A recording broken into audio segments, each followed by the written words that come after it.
Welcome. Yeah, quick little surprise stream. Hopping on here for a little bonus action. So today we got a little sponsor stream going on. Playing some indie games. Playing a game called The Last Survey. It is on Nintendo Switch. So opening your guys' eyes as well to some games. Potentially. I have failed. What? I failed? Really? Oh god, okay, so I'm wanting him to agree with me. Yikes.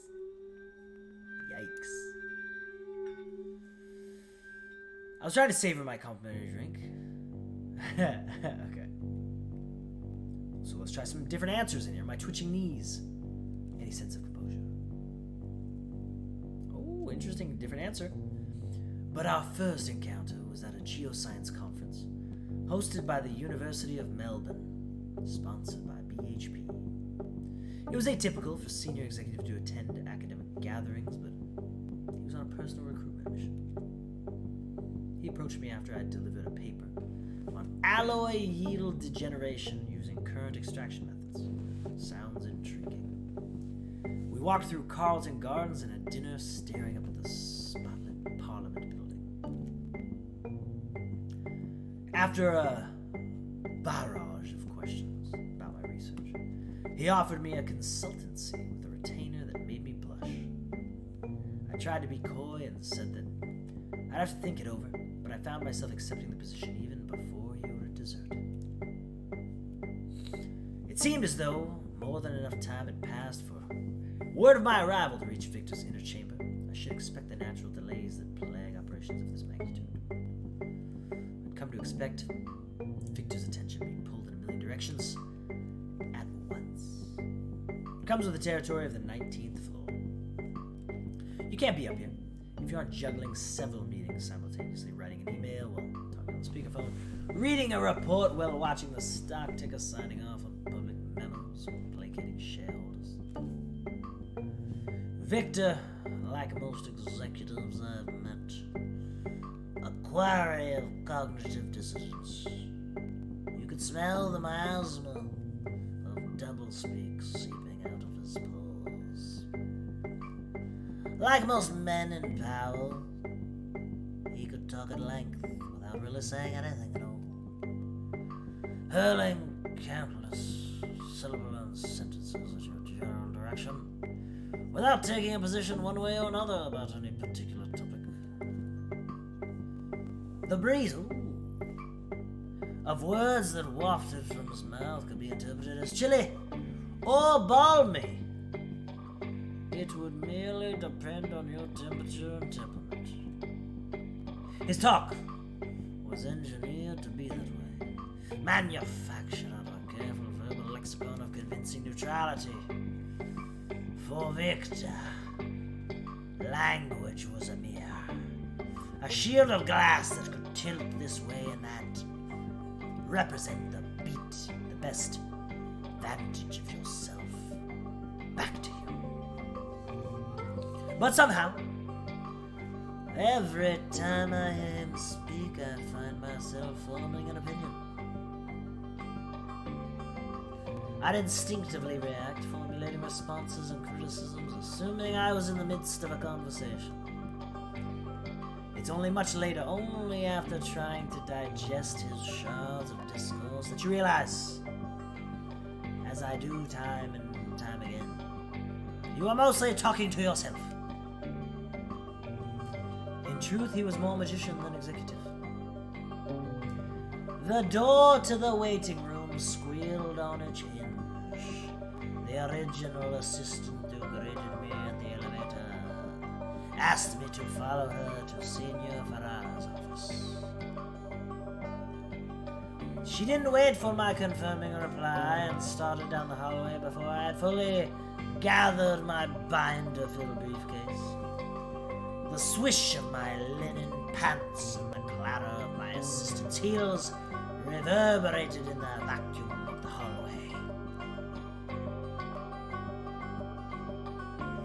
I was led to a massive set of double doors, flanked by identical reception desks. My guide stood to the side and gestured for me to advance through the midnight-stained teak doors. Kilsman, thank you. My hour had come. Well, before I walked in, this time I will knock lightly, and there I go. I refuse to merely retreat back into my glass-encased limbo I had just escaped from, so I sheepishly turned my gaze downward, making clear my kowtow gesture of apology. I projected my humility into every corner, squeezing the door handle as tightly as I could, imagining the force of my clenching fist directly correlated to the strength of my modesty. A door from within snapped shut, and Victor beckoned that I enter. Attempting to regain some composure, I shuffled into the room and took immediate seat I could find. Victor stood. He loomed there like a stratocumulus formations I saw on the Malacca Strait, a high pillar ready to rain down on me. His face, the picture of stress, deeply lined with worries, undercolored from poor eating habits, ruddy from overactive socializing. Yet he held himself in a way that was more than mere confidence. His countenance was a challenge, an invitation to best wits, a barrier, a power. He was an offspring of Prometheus, a bringer of fire, the trickster/sculptor who forged civilization as an act of defiance. But his physical person belayed these projections, for his stature wasn't what you would call imposing, no. Victor was the model of executive physique, bland. He wasn't tall or short, wide or trim, barrel-chested or sunken. He was a man in between, perhaps at one point more chiseled, but not fully in a state of decline. A passing glance would say that he was handsome, but was more inoffensive than picturesque. But that was Victor, an anonymous silhouette encased in an unmistakable presence. My bag rested on my lap like a corpse. I folded my hands over the damning contents inside, as if preparing for the final sermon of my research before sending it into the great beyond. This is how I imagined I must have looked, because I took in a deep breath to launch to a speech when Victor interjected. "Tell me everything." I exhaled at the interruption, protruding my mouth in exacerbation, frowning at the thought of merely following his crude directive. I plucked the binders from my bag and held one out for Victor to examine. He hesitated, but eventually he slid across the carpeted floor to meet me where I sat. In one motion, he reached into his jacket to retrieve his reading glasses and started immediately leafing past my introductory statements. He cursorily glimpsed past my citations and footnotes, pausing occasionally on graphs with downward trajectories. We didn't speak while he paged through my analysis. Victor became absorbed in the research. With my packet in hand, he stood in order to pace around the room. I couldn't tell if this was good or bad.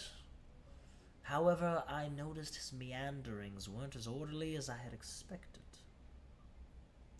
He didn't merely strut back and forth or walk around in a circle, no.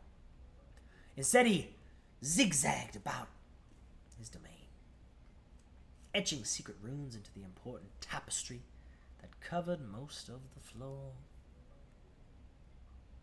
Watching him, I realized I hadn't properly acquainted myself with the furnishings of this palatial office.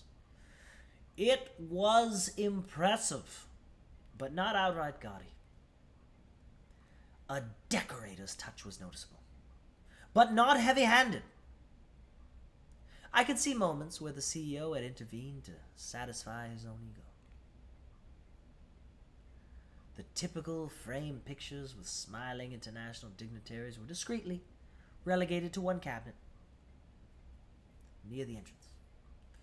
But the cabinet of trophies, awards, and various notable accolades that I would expect to see in an office of this magnitude and prestige was present.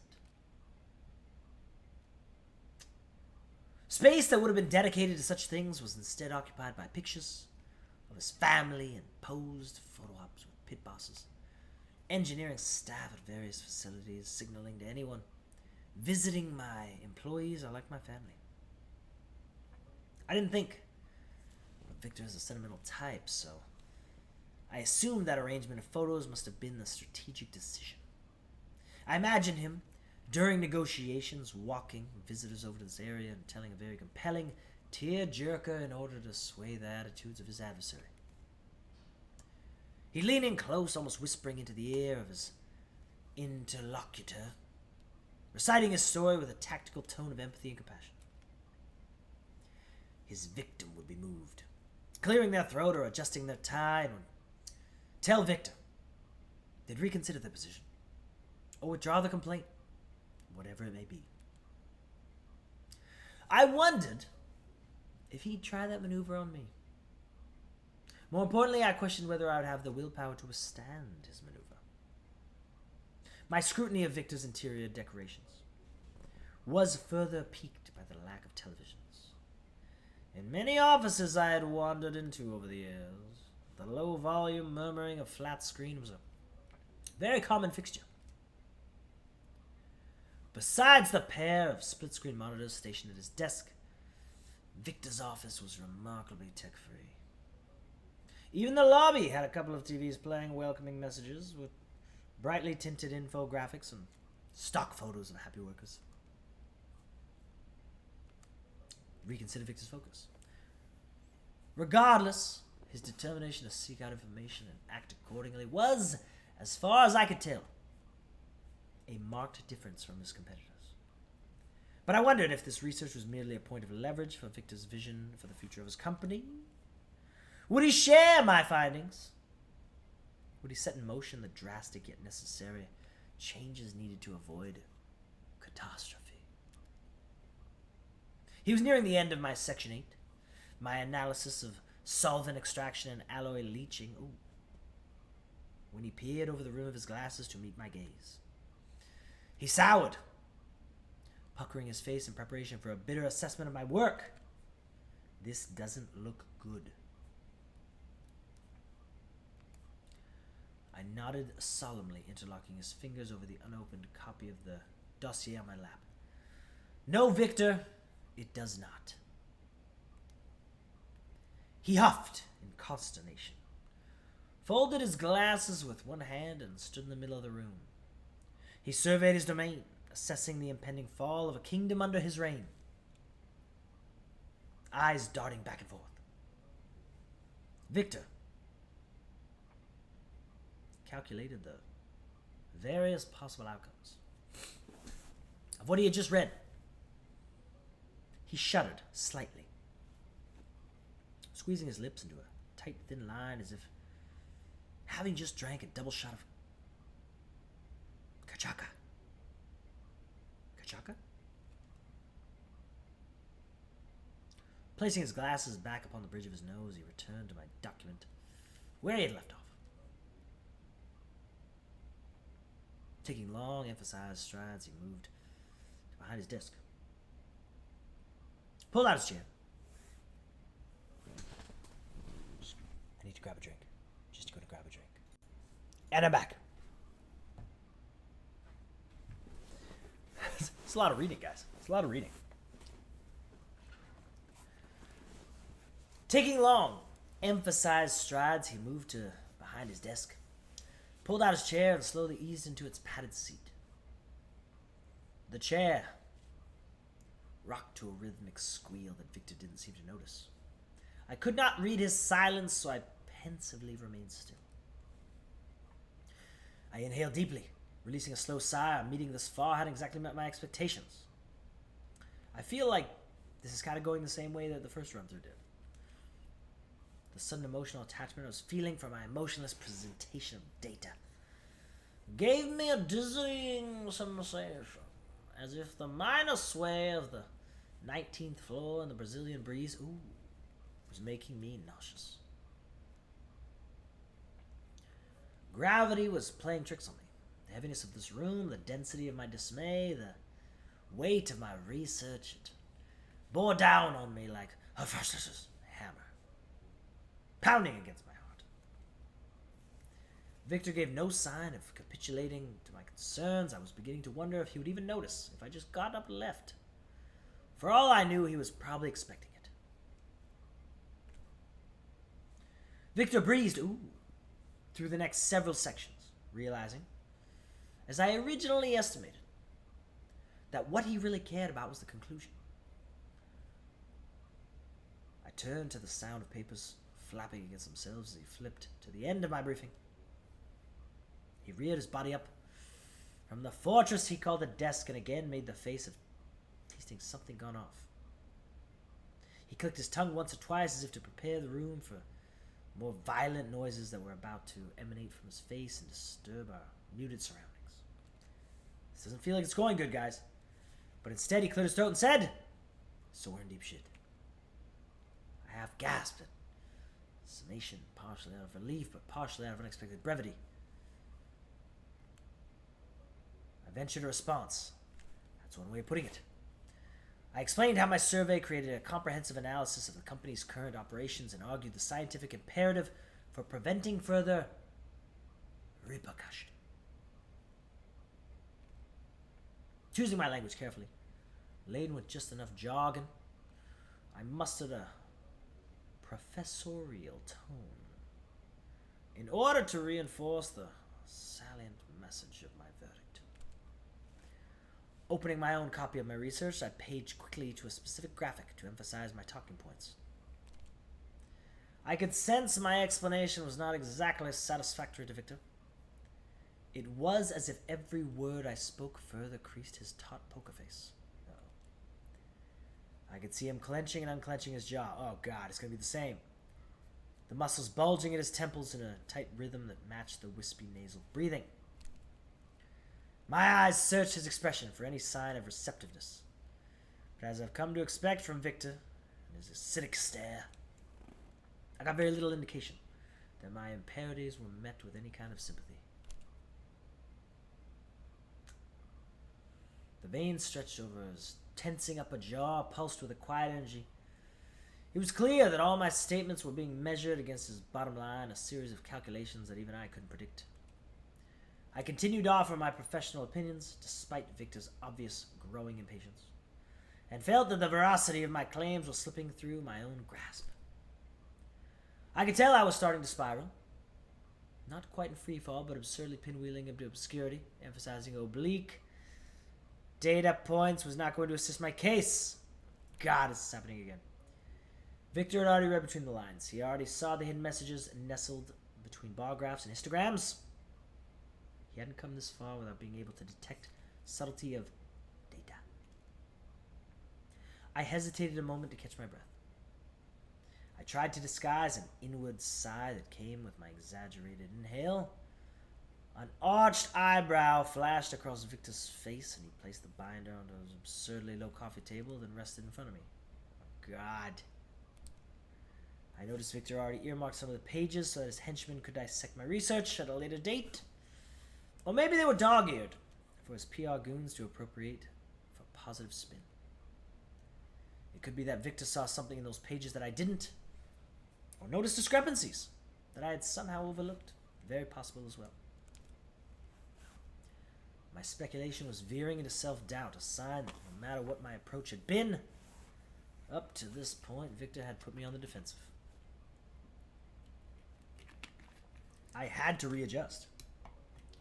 Victor crossed his arms, possibly sensing I was about to change tactic. All this is pretty none of what I said is actually news to you, is it? All this is pretty inconsequential to you. Pew. My memory is that they had helped me then, but against my executive maestro, I was uncertain of their effectiveness. Nevertheless, my duel with Victor couldn't rely on parrying alone. My riposte was met with silence. Uh-oh. Victor ruffled in his fitted attire, adjusting his bearing slightly, but his movements were far from a squirm. He crossed his arms in front of his sunken chest, leaning forward slightly to accentuate his over-the-glasses rim stare. Inconsequential is not the word I'd use. Uh-oh. Our eyes locked. I silently swallowed. He raised back upright, straightening his stance in an almost comical gesture.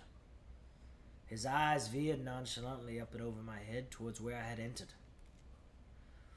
I couldn't tell if Victor was silently signaling that my time with him was over, or if someone had snuck into our conversation without me noticing. Either way, I dared not turn around. The minor tells and the Sentinel's reception to my report gave me some idea of his leanings. But I still couldn't tell if the discussion was going to alter the direction of my imminent troubles. I'm sure Victor could sense my unease, but I too could tell that holding a meeting for longer than 15 minutes in his personal office with anyone other than a potential acquisition executive was a rare activity. Possibly it was grating to him that the conversation had gone as long as it did, expecting instead that I merely deliver my news and make a quick exit. A crisp, synthesized chirp interrupted the dampened room. Victor's desk phone was ringing. He lingered in the middle of the room, refusing to even look in the direction of the noise emanating from the russet surface. The sound erupted again, this time sending Victor in an oddly dignified fit of movements in order to descend onto the VoIP headset with a staunch, white-knuckled temper. He melted across the room, glancing back at me. I'll just be a moment. Even if unexpected, Victor wouldn't let any minor interruption halt his opportunity to have the last word with me. Collecting himself, he snatched the handle of the receiver and tersely alerted whoever was on the other end that the sudden presence, albeit remote, was unwelcome at the moment. His pinched face and severe brow softened momentarily. His eyes twitched back and forth as if he was reading an invisible memo trapped inside his skull. Ali J, yes, I think we are farther than we were before. His initial instinct to berate the caller now seemed uncalled for, and it made me deeply curious as to the content of the conversation. We're in uncharted territory, you guys. Victor read my obvious eavesdroppings and glared at me before sitting down to swivel his back to me. His tone turned gentle, speaking slow and brief. The caller did most of the talking, and I could make out a heavily compressed sing-song cadence from the earpiece. It sailed into the room at a decibel just barely higher than the HVAC, interspersed with Victor's affirming grunts and tender agreeing phrases. He spoke a combination of Portuguese and English, peppering industry jargon with more personal appraisals. Maybe this was another facet of his executive acumen, a hidden compassionate tone to balance his otherwise ruthlessness. But I was only assuming that this was the case, since when it came to the actual business side of how the company ran, I had trouble deciphering the economics of it all. Finance was never my strong suit. For me to pretend that I knew how Victor actually behaved as an executive was misleading, since I had hardly ever seen it firsthand. Nakid 420 getting in here first time watching. Hell yeah, dude. Getting in here with some stuff. We got lots going on. Right now we're doing a little sponsored stream with a game called The Last Survey on Nintendo Switch. I could only glean his activities via the occasional newspaper clipping on Bloomberg interview. His reputation was well regarded, but that was standing was amongst other like-minded global capitalists. I suppose my distrust for Victor wasn't personal. It was grounded in an avid skepticism of people like him. Men in power, men making decisions and gravely affect people, communities, and cultures. I could never admire men like this, mostly because they only admire men like themselves. Victor's phone call was dragging on, but he seemed content to stay on the line. I was starting to grow uncomfortable in my over-designed seat. Staring down at the cover of my binder, the possible futility of the further conversation started to dawn on me. Ooh, decision time. Couldn't sit still any longer. I rose quietly to stretch my legs, or I started to pack up my belongings. Stretch your legs. It was a fairly uninspired composition, unquestionably expensive. The piece could easily complement any boardroom or presidential suite decor. I imagined the creator actually laboring to achieve this level of inoffensiveness.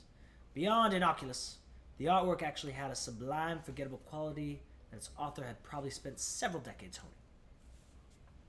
I wondered if the maker had imagined their life's work leading up to this moment, entombed as an ornament for a businessman wanting to appear culturally refined. But then again, who am I to talk? Here I was, my research meant to appease a different kind of insecurity. I wasn't giving the artist enough credit.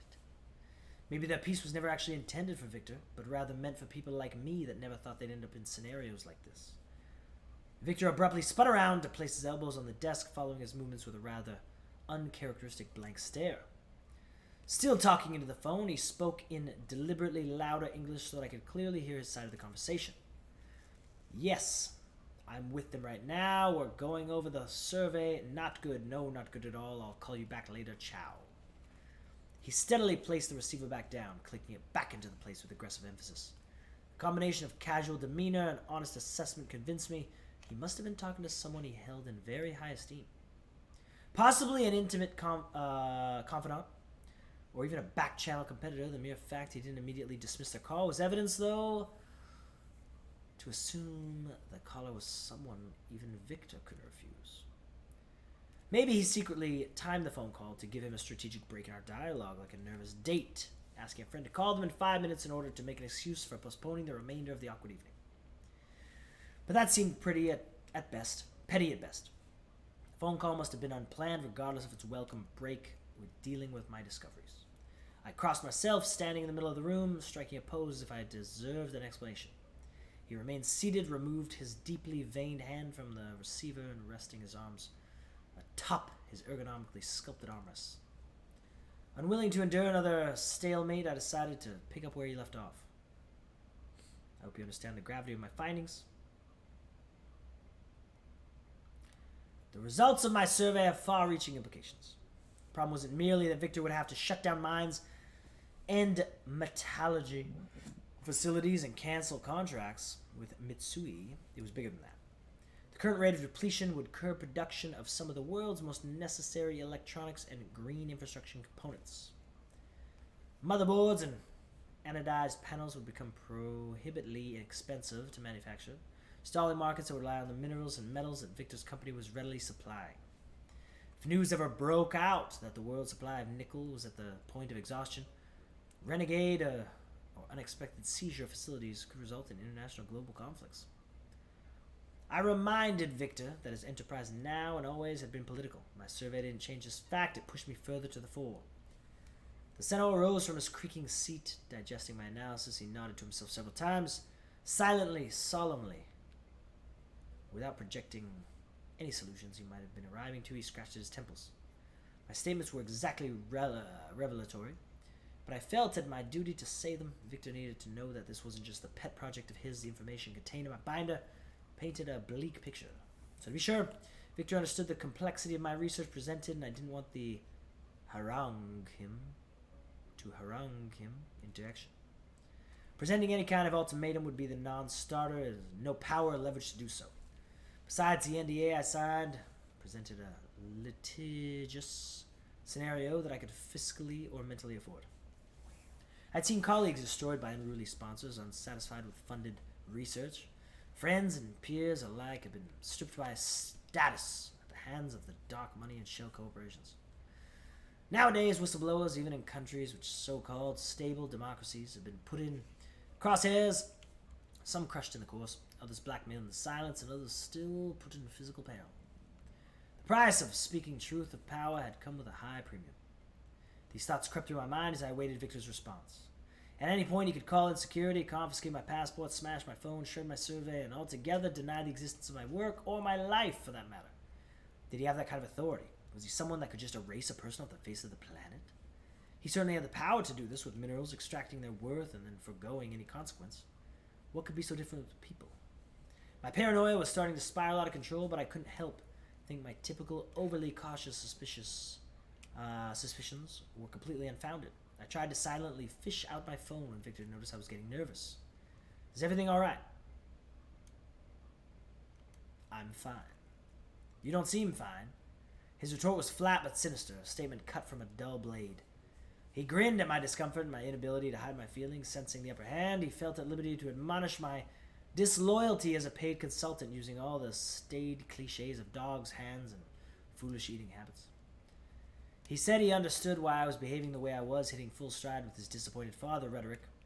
His body language became big, his ego ballooning to fill the room with a confident gas, a poisonous gas that could choke all the rainforest of Brazil. Perhaps that's why there weren't any plants in his office. But he let up, relishing in his momentary victory. Around one, his spark of discourse meant that Victor had more to say, but I wasn't ready to throw in the towel just yet. Victor apologized for not being more loquacious, his words not mine, emptying his lungs revealed a hidden fragility. I could tell that he wanted to justify his perspective, providing anecdotes of tough decisions he's made in the past. He spoke about his ascension to the 19th floor from unlikely roots and previous employers, reminiscing about his days as an insurance executive. He smirked. Much of what he was doing now was similar to the work he had done then, assessing risk, measuring the world's pitfalls against its opportunities, tempering hopes against fears, finding every potential to squeeze profit out of tragedy. He admitted the work troubled him initially. Using abstract formulas in order to determine best-case scenarios was an alienating experience. Modern methods stood in stark contrast to the face-to-face business mentorship of his previous generation. In time he realized that these new analytical tools would only become more pervasive.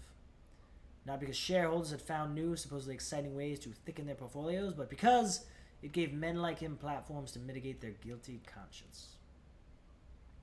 The freedom again, Victor's term, one I would rarely use in this instance. These models afforded mere too enticing for any individual that had harbored any moral scruples. Hard decisions were computational. Machines provided the executive class and out of their humanity. This isn't exactly what Victor was saying. I was interpreting the mealy-mouthed verbal gymnastics he posed for the justifying whatever decision it came to an end of our conversation. I let him pratter on, tracing the circumference of his globalist perspective with self-congratulating phrase. This was one of these moments where I could tell I was merely an object in the room to change the timbre of Victor's voice as if it bounced around the room, a sonic dampening to remind Victor he wasn't alone. Being a fleshy muffler wasn't meant for me. I interrupted. What are you going to do now? The remainder of the sentence trickled out of his mouth like the last drops of mercury from a burst thermometer. The words splashed softly on the floor, solidifying on the carpet a deep stain of Victor's pride. Agape, stunned and boiling, he said, "What makes you think I'd tell you that?" Wow. He spat the words, cheeks reddening, nostrils flaring. He clenched his jaw, and I could hear the crown caps of his teeth grinding against each other, fake enamel turning into fine powder. I stood fast, waiting for another retort, another admonishing, another typical expression of self-appointed superiority. Awaiting his response fueled my inner rage, the anger that had been seething since the job. The anger of excavation dug up over and over again for every site visit I saw. Shoddy conditions, backbreaking labor.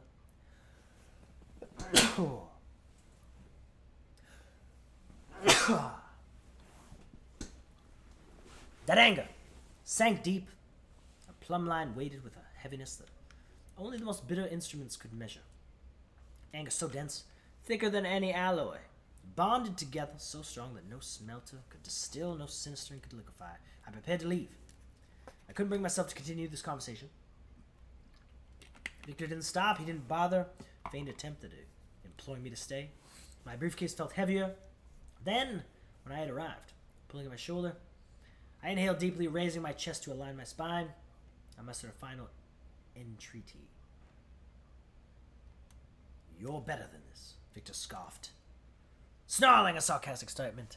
Professional courtesy, he thanked me for my time and gestured to the door. A menacing expression blazed in his eyes, searing hot wicked. A look of victory. Oh, God. The warming world with a fiery gaze.